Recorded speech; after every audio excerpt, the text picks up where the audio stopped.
cold as a razor blade. Episode of The Snake Pit. And of course, I'm joined by the man himself, legend, WWE Hall of Famer, pop culture icon, television star, movie star. I think you've been in movies. I don't know. It's Jake the Snake Roberts. Jake, what's going on, man?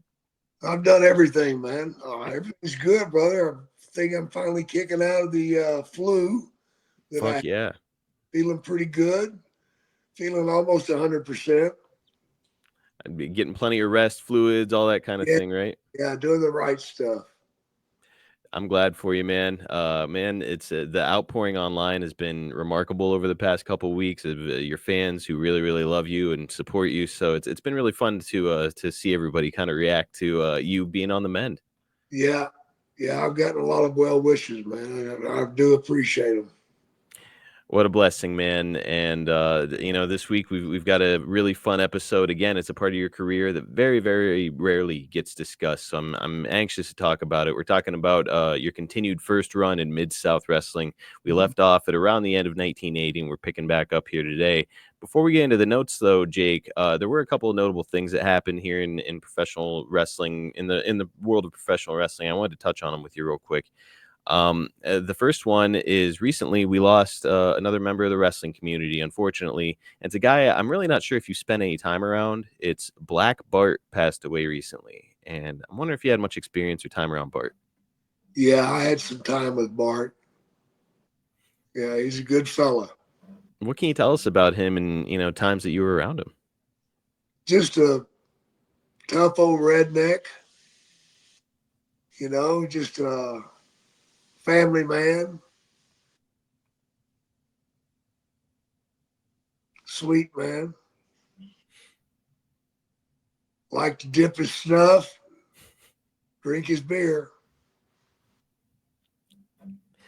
Man, what a cool, interesting guy, and a guy that by all accounts wasn't shy about helping out other guys. I just saw online here that he played a big role in John Bradshaw Layfield's, JBL's career, helping him along.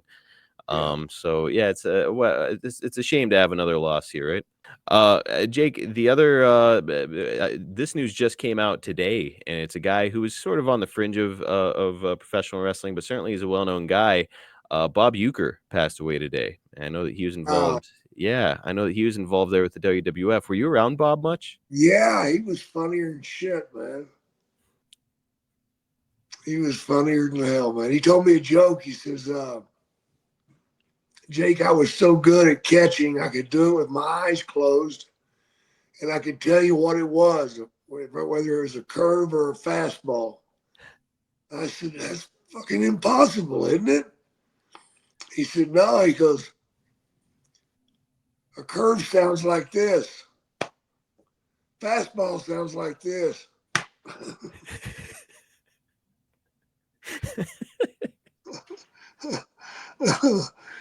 So I guess you could do it.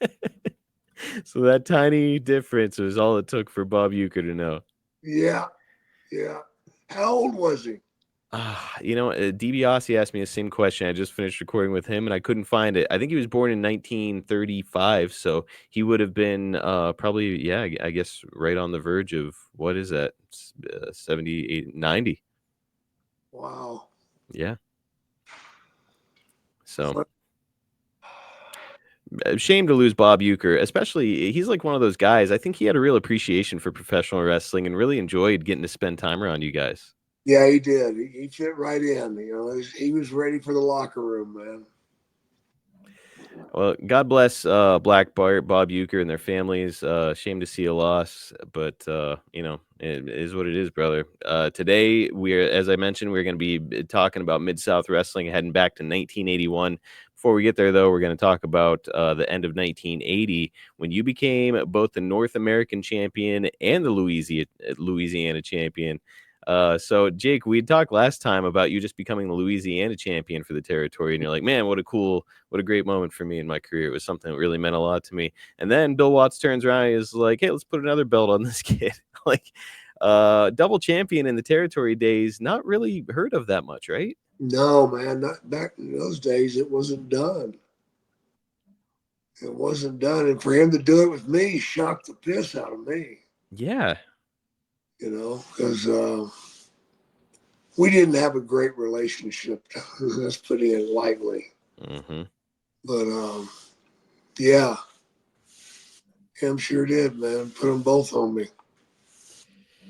And as a reminder for the listeners, this is the guy who, I mean, it's you guys hadn't the relationship hadn't soured the way that it would in future years, but still, he's the one who pressured you into coming back after you had a hairline fracture in your arm, turned Yeah, into a compound fracture as a result of it. So, like, you had every reason in the world to hate him, yeah, uh, but he's still he's allowing you to be the flag bearer for his company in a really big way here. I mean, I know that the Louisiana title didn't come with any extra money as you were hoping for, but now you're his big champion. Tell me you made extra money as a result. yeah. I did. Okay. Yeah, traveling as the champion, you make a little more money. Now, being a double champion, Jake, do you think it accomplishes anything? I know it makes you look really strong, but like, I don't know. Can you? I can't get my head around the concept.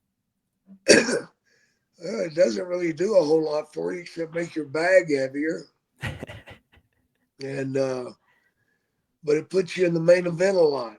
Hmm. You know, you're constantly in the main events, so that's good news. Well, at the end of 1980, you're going to be defending your title against the likes of the Super Destroyer and Stan Hansen. Jake, first, let's start with Scott Irwin, the Super Destroyer. You got any memories of the guy? Yeah, Scott was something else, man. He used to do that superplex. God, I hated that damn bump. Ooh, Ugh. off the top rope. Off the top rope. It's like 12 feet down, man. How tall do you think Scott Irwin was? 6'4", 6'5". And you're 6'4", 6'5", Yeah, and you're on the top turnbuckle. yeah, By my math, you're something like 15 feet in the air, or at yeah, least your feet are. yeah, That's a hell of a bump. yeah, yeah. How do you keep yourself from getting the wind knocked out of you or like fucking up your ankle on that landing? You just hit it right, man. Hit it right. Well, uh, There was one week Bill Watts came up with a great idea of having me take two of them. what the this guy had to hate you, even though he's making you his champion. What the fuck, man? He was punishing my ass. What'd you do to him? Fuck. Made him too much money, I guess. You bastard. Yeah.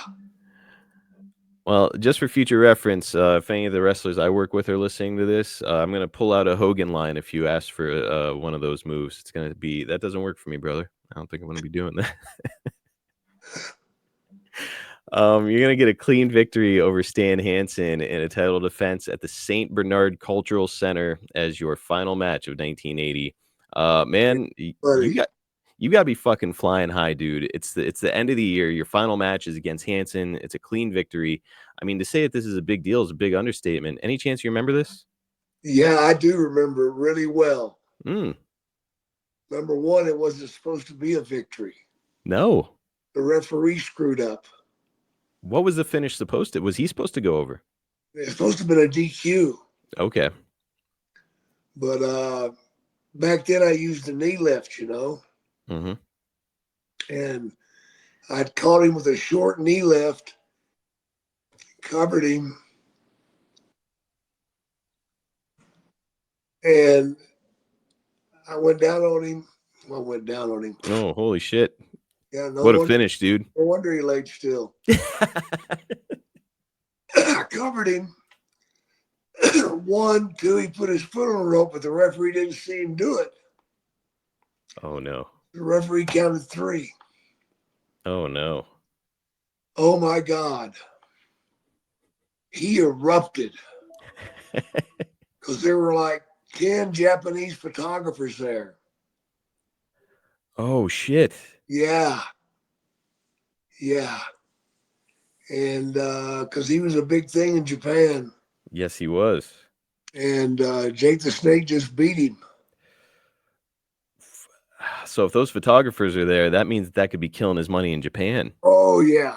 Yeah. So he came up, he knocked the dog shit out of me, Mm-hmm. knocked me out of the ring.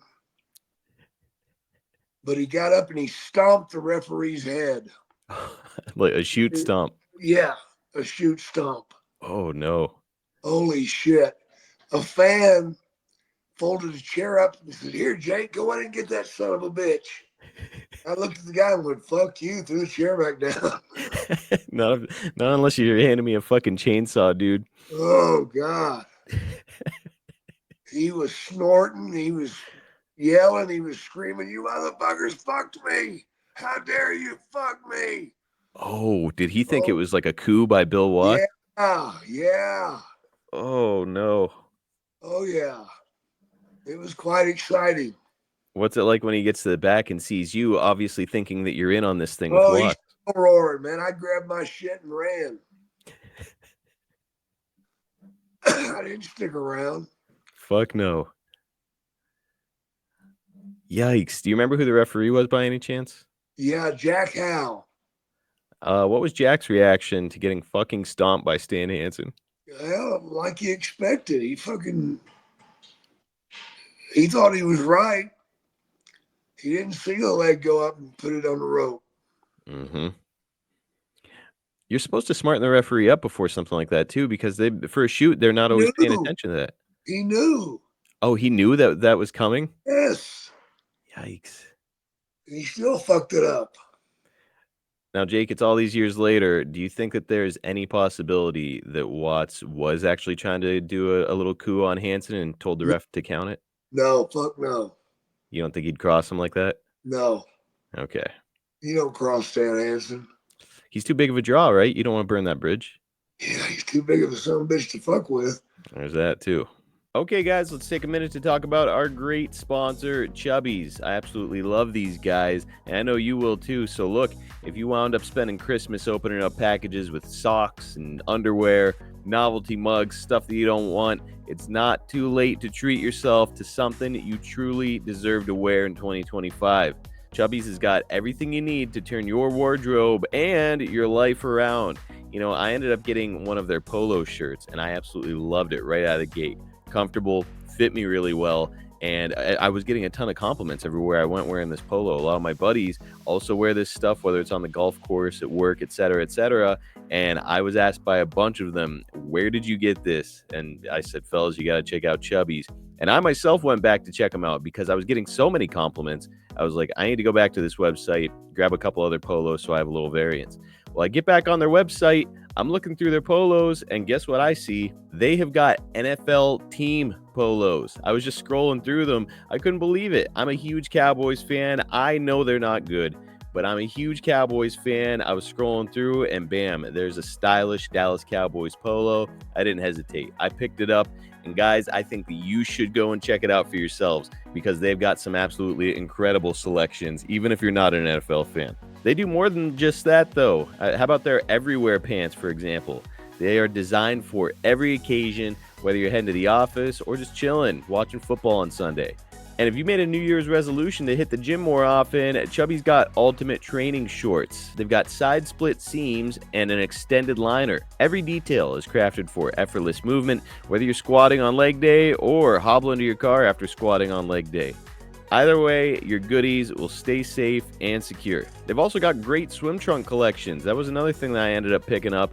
And I've got a buddy who's got an indoor pool. I was going over there swimming. They were comfortable. They were stylish. And again, I was getting a ton of compliments on these really cool looking swim trunks. Seriously, Chubbies has got something for every occasion. You do not want to miss out on your chance to get your hands on it and get 20% off your order. That's right. For a limited time, you can use code JAKE at chubbyshorts.com. It's going to save you 20% off your order. So look, take yourself to the next level in 2025. Chubby's is here to help, starting with the comfiest, most versatile gear you've ever worn. Again, for a limited time, our friends at Chubby's are giving our listeners 20% off if you use the promo code JAKE. That's JAKE at checkout at chubbyshorts.com.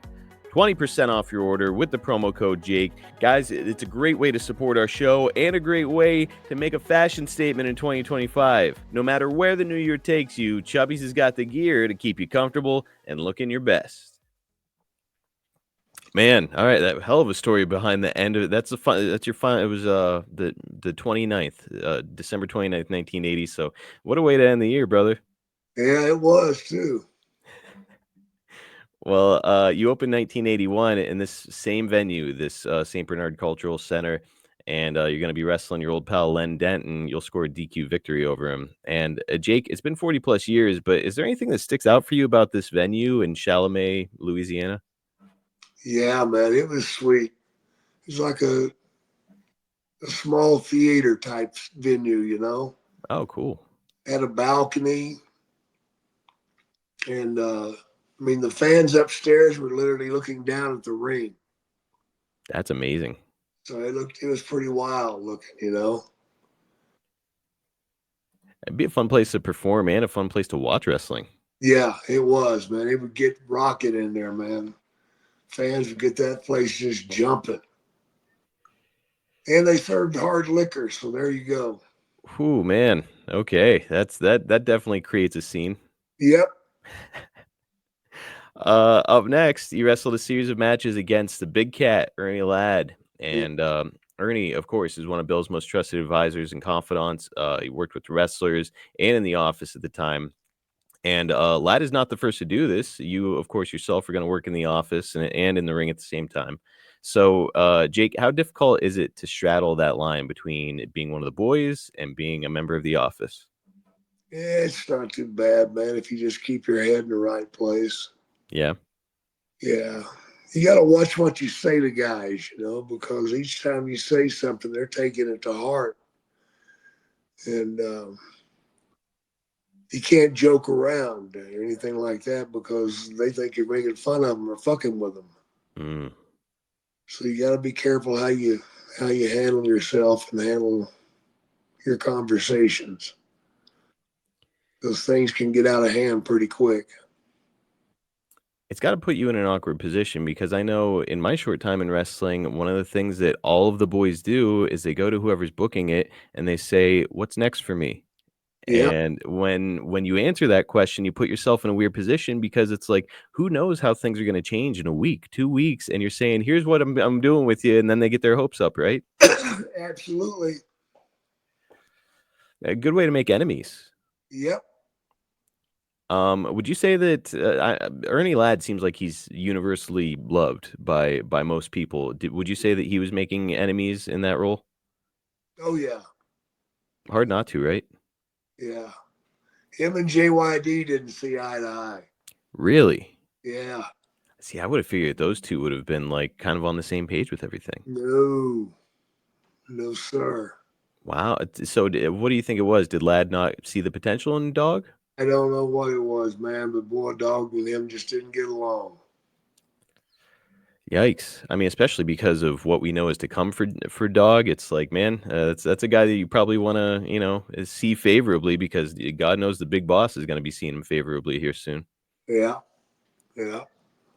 How would you describe Ernie Ladd as a manager? Like, what was his greatest strength in that role? He had a lot of time behind him, man. He had a lot of experience behind him. Mm. Uh, he knew how to do things, how to get heat. It's interesting too because Ladd, for our listeners who might not know, he's not really a wrestling guy by his original trade. He's a football player. He played in the NFL, Played in the NFL for the San Diego Chargers, man. and he was a badass. Yeah, he's in the Hall of Fame. Yep. I mean, a Hall of Fame football player, this incredible athlete, and he, in his off time during the off season, he jumped into pro wrestling in like 1961 and then never looked back after he stopped playing football. So Yeah. it's like for a guy to find himself in a respected role like this after that being his past, I mean, it really speaks to how remarkable Ernie Ladd was as a dude. Oh, he was a hell of a damned athlete, man. You know, back in those days, they allowed chop blocks. Yeah. And I think he had like 13 knee surgeries. Holy shit. Yeah. Before he got into wrestling? Yeah. Whoa. Yeah. Wrestling is not easy on the knees either. So man, he was putting himself through it. Yeah. Jake, I know you're a big sports guy. Coming into the Mid South territory and starting to work with Ernie Ladd, did you already know who he was? Yeah, I did. Yes. I mean, so you getting to work with him, it's got to be wild feeling for you, right? Yeah, it was, man. It was quite a feather in my cap, so to speak. What, if anything, do you feel that you learned from Ernie Ladd? Anything stick out? Timing. Really? Yeah. Okay. He was a big timing guy, and I'd imagine like a big crowd interaction guy since he didn't really Yeah. have the physical tools anymore. Yeah. Lastly, on Ladd, you're stepping into the ring with him, as I mentioned, and you're dropping this Louisiana title to him. So that you'll go from being a double champion to a single champion in the territory, which I'm sure you're relieved. You're still the big champion and don't have to carry as much shit with you. Yeah. What can you tell us about Ernie's work? Do you treat him like an Andre, keep him near the rope so he can pull himself up? Yeah. Yeah. Don't knock him down in the middle of the ring. Even though he didn't have the physical tools, would you still say that he was like a good worker and that he's able to get this crowd reactions, or what were your thoughts? He was a good hand, man. He could still get heat. Wrestling fans have heard the good, the bad, and the ugly about Bill Watts over the years, including his termination from WCW at the request of fucking Hank Aaron. When Hank Aaron is calling for your job, you're doing something wrong. Ladd worked for it and spoke highly of Watts and the opportunity he was given by him in Mid-South over the years as a black wrestler and a booker. Jake Watts has made some abhorrent comments over the years, but on the other side of that coin, he pushed JYD to the moon. Gave some big opportunities to African Americans over the years. So let's get it out there. Do you feel that Bill Watts was a racist? Absolutely. Okay. Now I won't ask you to recount any specific instance if you don't want to, but if you do want to, were you there personally to overhear him saying anything off color, Yeah, so to speak? I've heard him verbally abuse Ernie Ladd Really? unbelievably. Did everything but call him a human being. Oh no. Yeah, he got pretty ugly with it. Racial slurs? Yep. Ah, right to the guy's face. Yep. So Jim Duggan spoke to me about something about this once, where he said he was really excited to meet Ernie Ladd when he came to the Mid-South territory because Jim's a football guy too.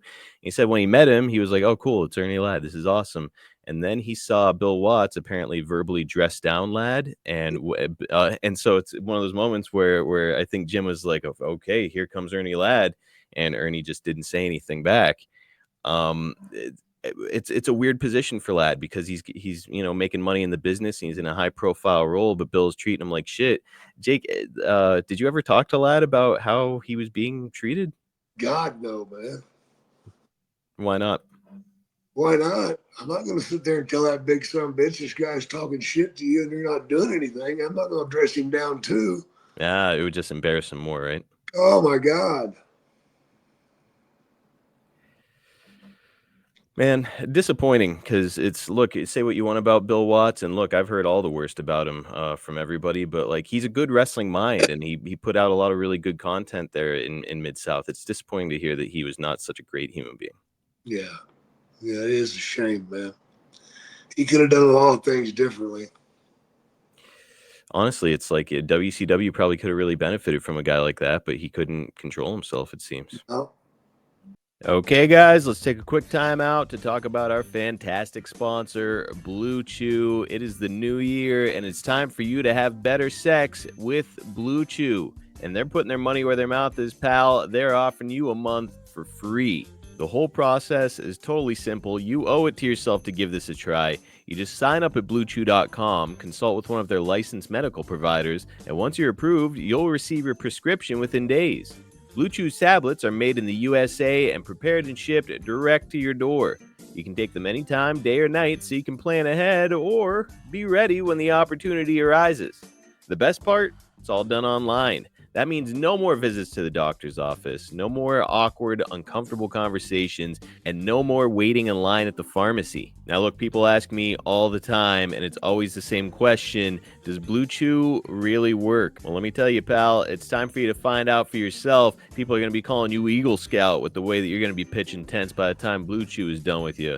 The folks at Blue Chew told me they're not going to stop until every man is bricked up like a brick house. That is their mission. They want to get you rock hard in the new year.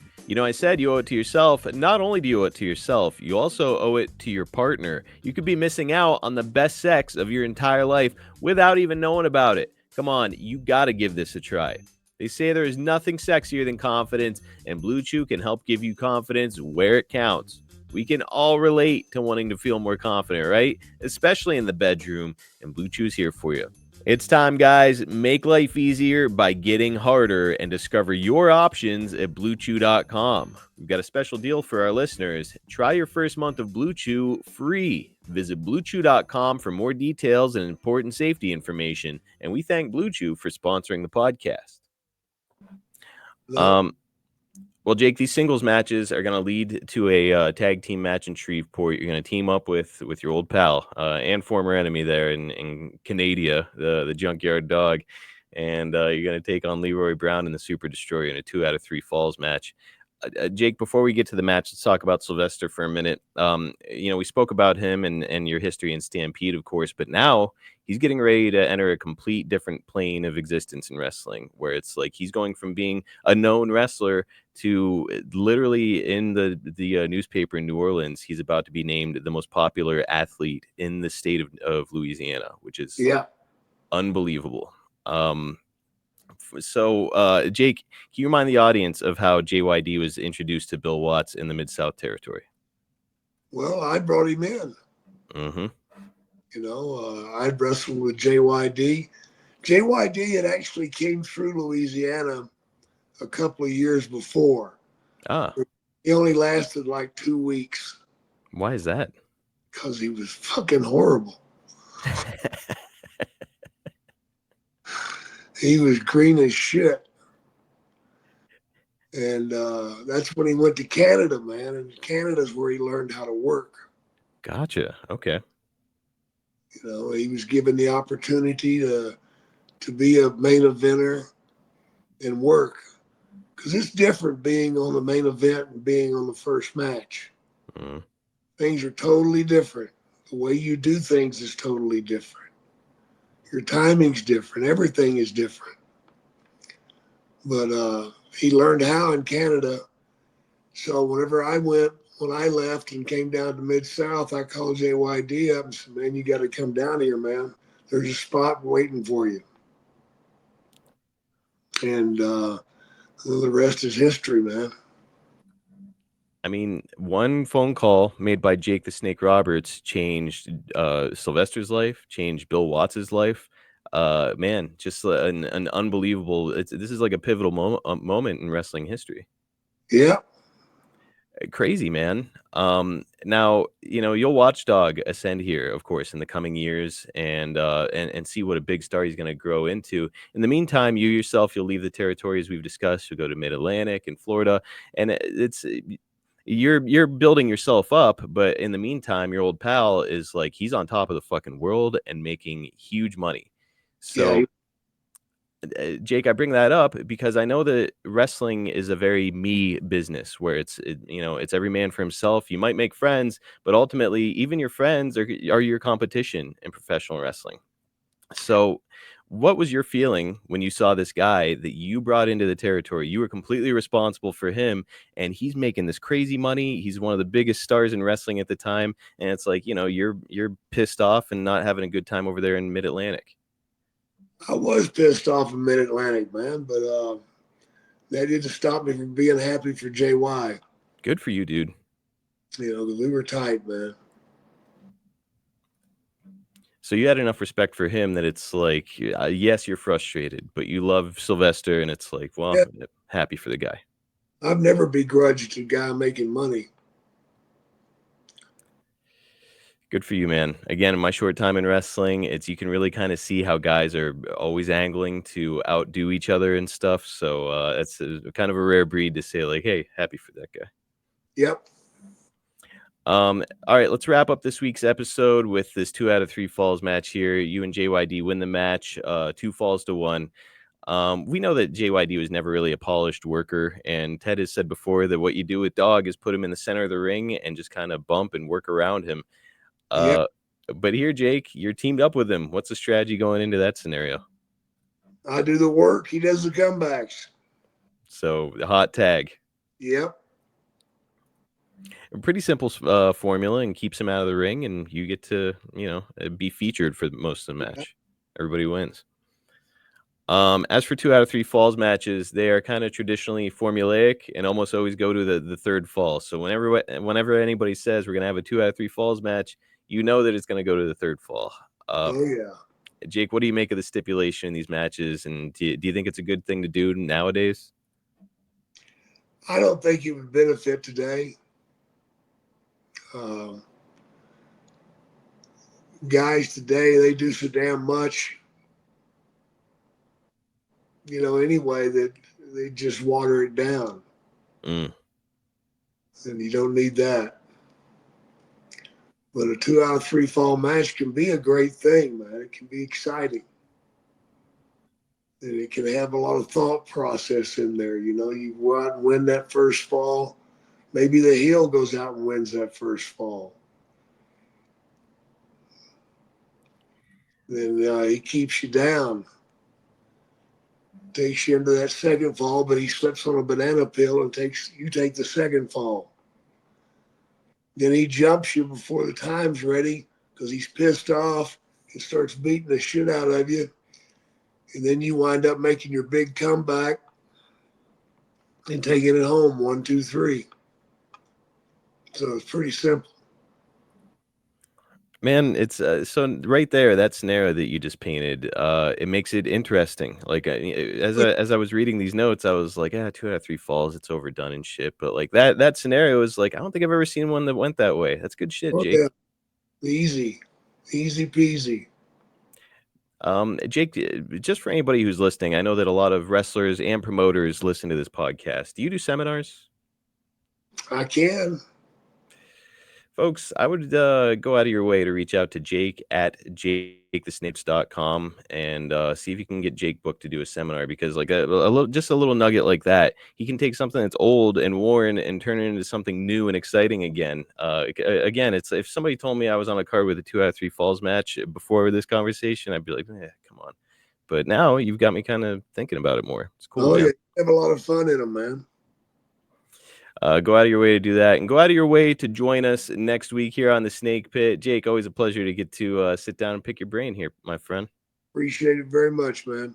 Okay, guys, we're wrapping up the show, but before we go, got to remind you that if you're looking to attract that 25 to 54-year-old male demographic to your product or service, you've got to hit advertise with snake.com. Jake is still out there doing it, man, hitting the towns, on TV, meeting fans, and when he talks, people listen. So why not get the legendary Jake the Snake Roberts to put over your product or service to that exact demographic? If you want some proof that it works, just listen to our show. We routinely advertise for the same businesses because they know that what we do here works. Head to advertisewithsnake.com. Make Jake the Snake Roberts your tag team partner. Cameo.com/Jake Snake is the place if you want a personal message from Jake Roberts, if you want a birthday wish, or if you want Jake, the greatest promo in the history of wrestling, to cut a promo just for you. It all happens over at Cameo.com, and here's a recent review from Anonymous. This was the best decision of my life. Perfection. Thanks, Jake. I mean, short and sweet, but not a whole lot more needs to be said. Go and look at the reviews over at cameo.com/Jake Snake and find out for yourself. All of the reviews are great. Jake puts a ton of effort into these. He knows what fans want, and he always delivers. Again, it's cameo.com/Jake Snake. Order yours today.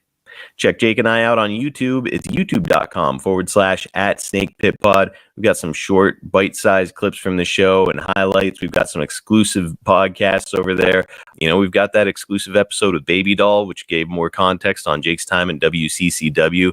And believe me, the gears are turning on other ways that we can get more context and more story behind the story, so to speak, on Jake and what he was doing and some of the stories that we've discussed here. So the only place to get all that is over at youtube.com/@SnakePitPod. Does Jake and I a big favor. Get over there and get subscribed. Hit the notifications bell so you don't miss any awesome new videos that we're putting out, and enjoy all the wonderful content that Jake and I have up there. If you've enjoyed the Snake Pit, please do us a big favor. Like, subscribe, leave us a 5-star review on all platforms. Does Jake and I a massive favor and only takes you a couple minutes. So seriously, if you can do it, please just take a couple seconds, help Jake and I out, give us that 5-star review, and let's keep chugging here on the Snake Pit. Catch Jake on X at Jake Snake DDT, on Instagram at Jake the Snake DDT, and on Facebook at Real Jake the Snake. You can follow me and drop your questions at Marcus P. D'Angelo on X.